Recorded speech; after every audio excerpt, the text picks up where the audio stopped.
फिर से स्वागत करता हूँ अपने चैनल पे।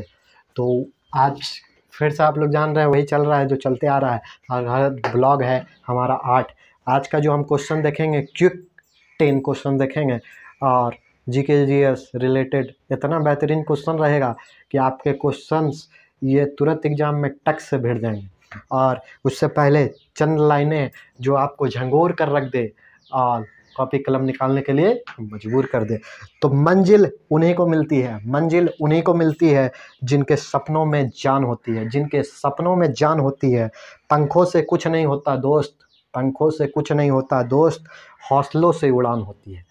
तो आगे बढ़ते हैं और आपकी स्क्रीन में क्वेश्चंस दिखने लगा होगा और पहला क्वेश्चंस 4 ऑप्शन के साथ आपको दिखाई दे रहा होगा और आपको जवाब देना है। कमेंट धकाधक मारते जाना है कि इसका बी होगा, सी होगा, डी होगा कि का होगा। और नहीं भी होगा तो लिख दीजिए कुछ ना होगा, क्या कि आपको नहीं पता होगा।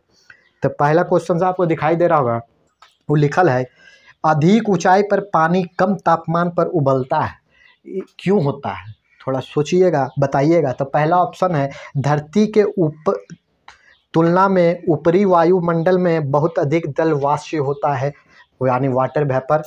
धरती की तुलना में ऊपरी वायुमंडल में पानी का वाष्प कम है, या वातावरण का तापमान ऊंचाई के साथ घटता चला जाता है, या वातावरण का दबाव जो है ऊंचाई के साथ घटता है। तो इसका जो आपका आंसर हो जाएगा वो होगा 4 नंबर। क्योंकि आप जानते हैं अधिक ऊंचाई पर जब पानी कम तापमान पर उबल जाता है, इसका जो कारण है वायुमंडल का जो दबाव है।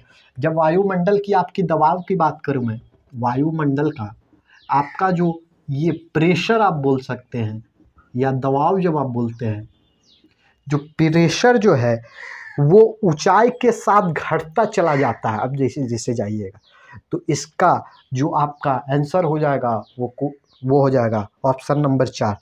दूसरा क्वेश्चन आपका, ये तो मोस्ट इम्पॉर्टेंट क्वेश्चन है और लगभग सभी के सभी एग्जामों में, अरे दूसरा क्वेश्चन आपका स्क्रीन पर है और आपको क्वेश्चन बताना है उसी तरह का। सबसे इम्पोर्टेंट क्वेश्चन है, आज तक कोई ऐसा एग्जाम ना हो जो ये क्वेश्चन को नहीं टच करके निकला होगा। और वो क्वेश्चन है पानीपत का तीसरा युद्ध किसके बीच लड़ा गया था? आपको पता होना चाहिए पानीपत का तीसरा युद्ध किसके बीच लड़ा गया था और पानीपत का जो तीसरा युद्ध है कब लड़ा गया था। तो पानीपत का तीसरा युद्ध 1761 में लड़ा गया था और ये 14 शायद जून या जुलाई, हमको कंफर्म नहीं है, वो आपको देखना होगा। लेकिन 1761 में ये आपको याद रखना होगा। और साथ ही साथ किसके किसके बीच हुआ था? तो अहमद शाह आप देख रहे हैं, अब्दाली और वर्सेस जो थे हमारे मराठा। और ये जो मराठा थे यहाँ पर पूरी तरह से हार चुके थे और यहीं से बोला जाता है कि मराठा युग का अंत हो गया था। और यहाँ जो मराठा के संचालक जो ज़्यादा तेज बन रहे थे, वो उन्होंने पूरी नीतियाँ बदल कर रख दी थी। मैं थोड़ा विस्तार में बताऊँ, पूरी नीतियाँ, इनका जो युद्ध का नीति थी पूरी तरह से बदल कर रख दिया था, जिसके कारण यहीं से मराठा पूरी तरह से अपना साम्राज्य खो बैठा था।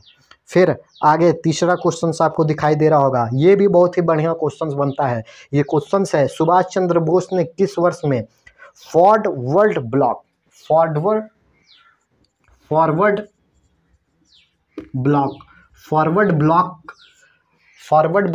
यानी जो हम बोलते हैं निम्न जाति के लिए कब स्थापना की गई थी? आपके सामने ईयर्स लिखा हुआ है, आप ऑप्शन कमेंट करें। तो आप देख रहे हैं, थोड़ा सा मैं बता दूं कि all India forward block Bharat में एक वामपंथी राष्ट्रवादी राजनीतिक पार्टी के द्वारा स्टार्ट की गई थी।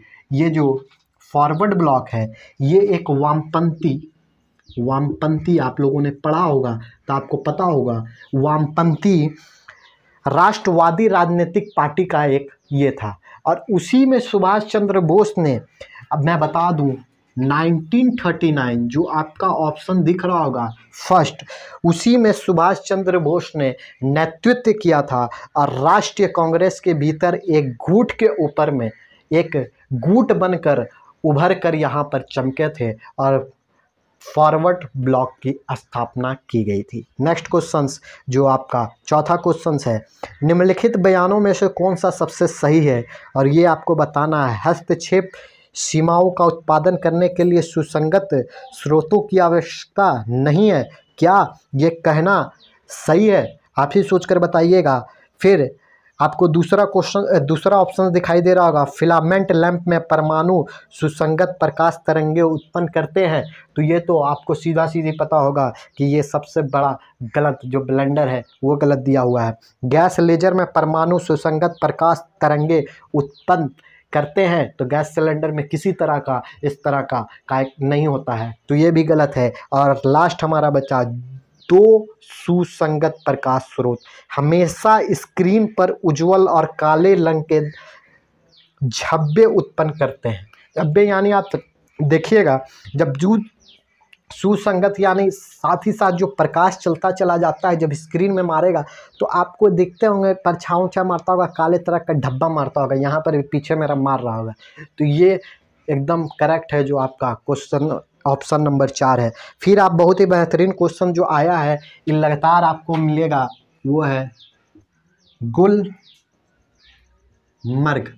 गुलमर्ग कहाँ है ये आपको बताना है। तो आपके ऑप्शन है हिमाचल प्रदेश, जम्मू कश्मीर, महाराष्ट्र या तमिलनाडु।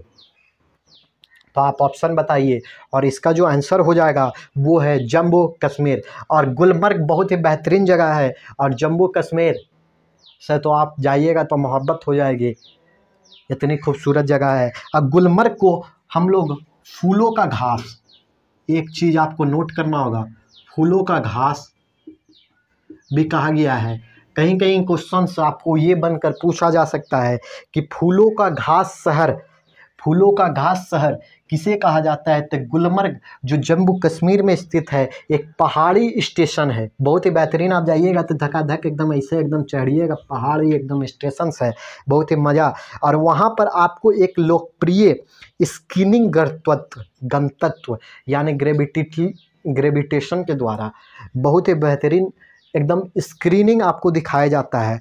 और अगर जम्मू कश्मीर में आपको पूछता है किस ज़िले में है, तो आप ये भी जान लीजिए कि ज़िले आपसे पूछता है, तो ये जो ज़िला है वो पड़ता है बारामूला के ज़िले में ये आपका पड़ता है। फिर यह शहर पश्चिम हिमालय में पीर पिंजल रेंज में स्थित है। अगर बात किया जाए पश्चिम हिमालय से अगर जाइएगा तो पीर पिंजल रेंज जो आप देखते हैं वहाँ पर स्थित है। भारत पाकिस्तान के बीच अगर आप बात करिएगा तो नियंत्रण रेखा के मिल के भीतर बना हुआ ये एक जगह है। फिर आपसे पूछता है फैन डैश की स्थानीय पवन है। फैन FEN ये पवन है, एक किसकी स्थानीय पवन है। तो आपके ऑप्शंस दिख रहे होंगे, और इसका ऑप्शन होगा स्विट्जरलैंड, जो आपका चौथा नंबर दिखाई दे रहा है।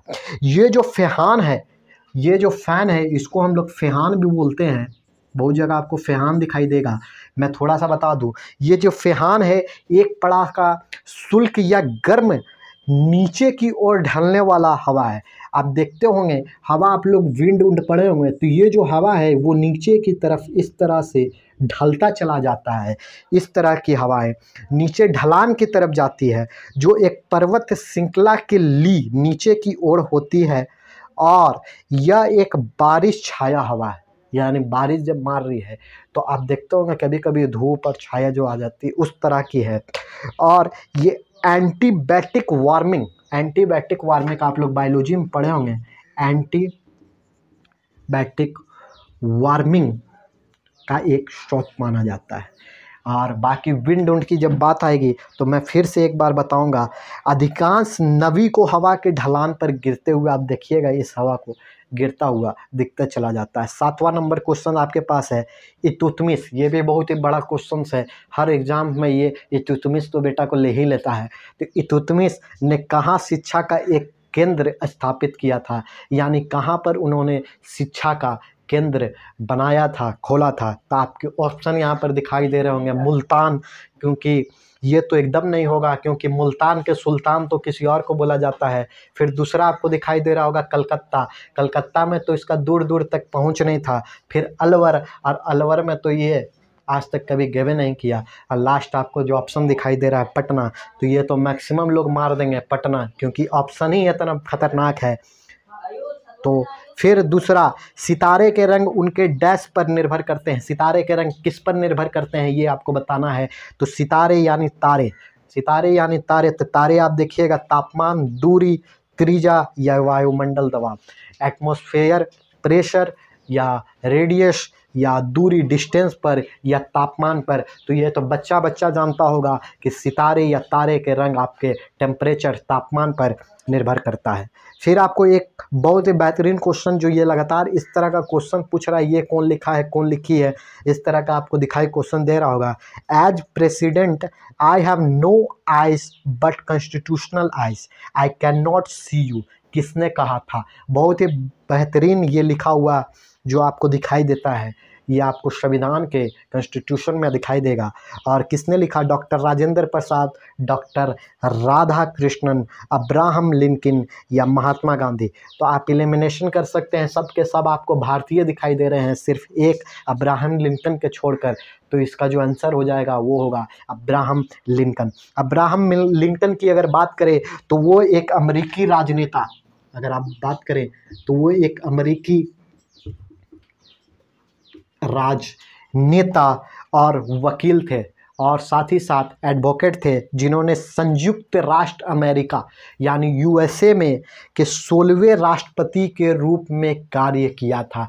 ये भी एक बहुत ही बड़ा क्वेश्चन बनकर आ जाता है कि आखिर इनका क्या था कार्यशिला, या क्या कर रहे थे। तो अमेरिकी राजनेता के साथ साथ वकील, और आप संयुक्त राष्ट्र अमेरिका की बात करें तो यूएसए के ये 16वें राष्ट्रपति के रूप में भी कार्य कर चुके हैं, 16वें राष्ट्रपति के रूप में भी कार्य कर चुके हैं। और आज का लास्ट और अंतिम क्वेश्चन, भारत का सबसे बड़ा कैंसर संस्थान, राष्ट्रीय कैंसर संस्थान एनसीआर कहाँ खोला गया है। हाल ही में खोला गया है, और ये बहुत ही इम्पोर्टेंट क्वेश्चन आपके के लिए बन सकता है। तो आपके ऑप्शन दिखाई दे रहे हैं, झज्जर, रोहतक, सोनीपत और हिसार। ये आपको कमेंट में ऑप्शन बताना है किसका क्या आंसर होगा। फिलहाल के लिए इतना ही, धन्यवाद।